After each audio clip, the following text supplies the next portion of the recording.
While everything around us is getting more and more expensive, our desire to spend isn't necessarily reducing. And that's because we're surrounded by temptations. It just costs us more to indulge. And this is leaving spenders with less and less money. Now, of course, you could earn more money in order to feed that spending habit. And I always encourage people to focus on their income because I think your income is your greatest asset. However, trying to out-earn a bad budget is a bit like trying to out-train a bad diet. It's a very difficult thing to do. Just have a look at Mike Tyson. He earned hundreds of millions of dollars in his boxing career and ended up bankrupt. So today I want to focus on the expenditure side of the ledger and give you 3 easy steps in order to break bad habits and form new healthy spending patterns.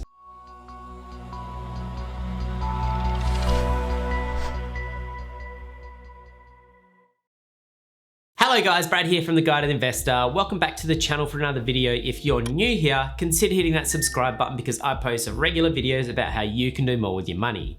And today we are focusing on tips for spenders. This might sound a little bit abstract, but having a very strong why is crucial to fix your financial leaks. Now let me explain. We spend because it gives us enjoyment. Whether it's going out for dinner, going on holidays, buying nice things, we do it because it's fun. Now, of course, there are necessities that we also spend on, the things that we need to live. But generally, when there are spending problems, a lot of it boils down to the wants rather than the needs. Now, in order to fix your spending patterns, you need to have something that you desire more than those short-term wants. Something that is gonna bring you a lot more fulfillment and is a lot more meaningful than that short-term enjoyment that you get from spending on your wants. Now, for me personally, and I think this applies to a lot of people when you break it down, that is achieving financial independence. I want to be in a position where I work by choice and not obligation. I want the freedom to do what I want, when I want, and I don't want to have to swap my time for money. Now for me, that is financial independence and that is a goal that is worth sacrificing for. So every time I spend money, I know there's an opportunity cost because every dollar I spend is a dollar that I can't invest for my financial independence. And that gives me the irrits because it pushes me further and further away from where I really want to be. So it makes me a lot more conscious about what I'm spending my money on, and I'm a lot more selective about where I spend my money. When you're deciding on your why, just remember that it needs to be achievable and it needs to be tangible. And so this means that you need to put a number to your goal. So for instance, with me, with financial independence, I can calculate exactly how much I need in investable assets in order to be able to support the lifestyle I want and desire without the need to work. Now, your goal might be completely different to mine. So for instance, if you want to start a business, well then you need to work out exactly how much capital you need in order to start that business. Without putting a number to your goal, it can feel like you're just chasing a pipe dream and your why isn't going to be strong enough. And always remember, when you're sacrificing that short-term expenditure, you're doing it for yourself. You're the direct benefactor of this. So don't think, oh, poor me, I don't get to spend money on everything because I'm on a tight budget. The reason why you're not getting to spend money on stuff is because you're chasing something better. Budgeting is a lot like dieting. So when you diet, you need to work out calories in versus calories out. Now, calories in needs to be less than calories out in order for you to lose weight.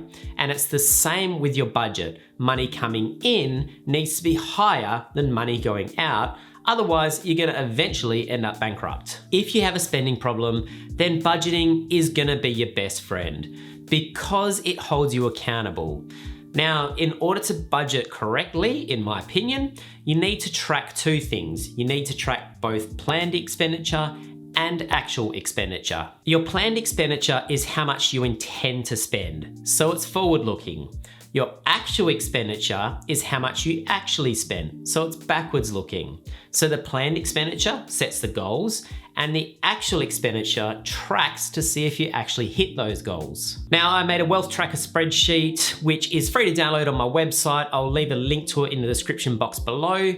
If you want an Excel-based budgeting spreadsheet, then it's not a bad one that lets you track the plan versus actual expenditure. When you're putting together your budget, you need to analyze each individual item. So you first of all need to categorize whether it is a want or a need.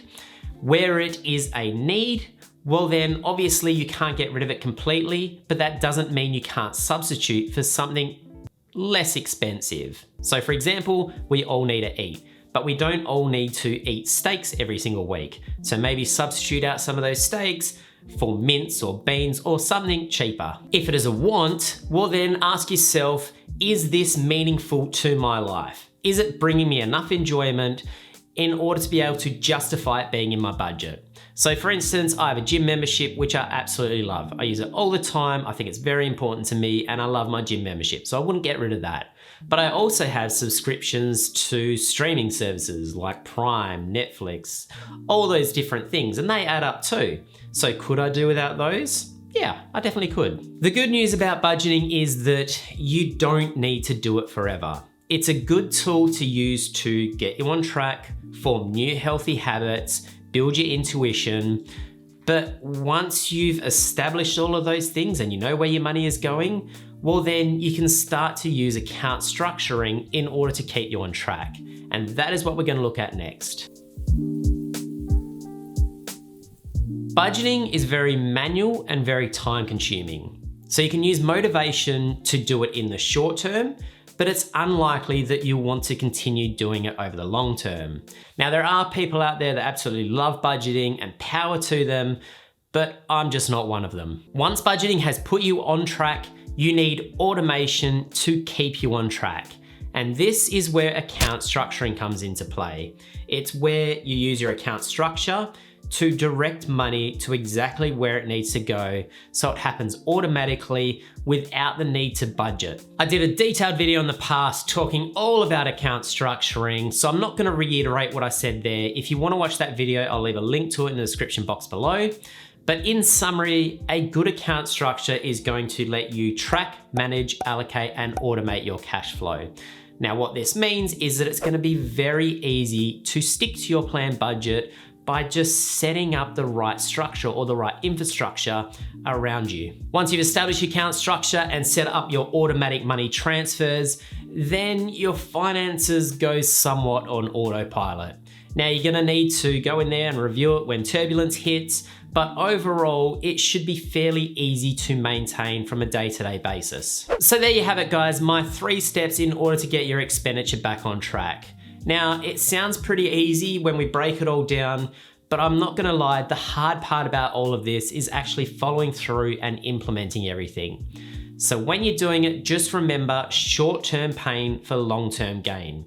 You're doing this for yourself and future you is gonna thank you for it. But that's it for me today, guys. If you like this video, please give it a thumbs up and I will see you guys in the next one.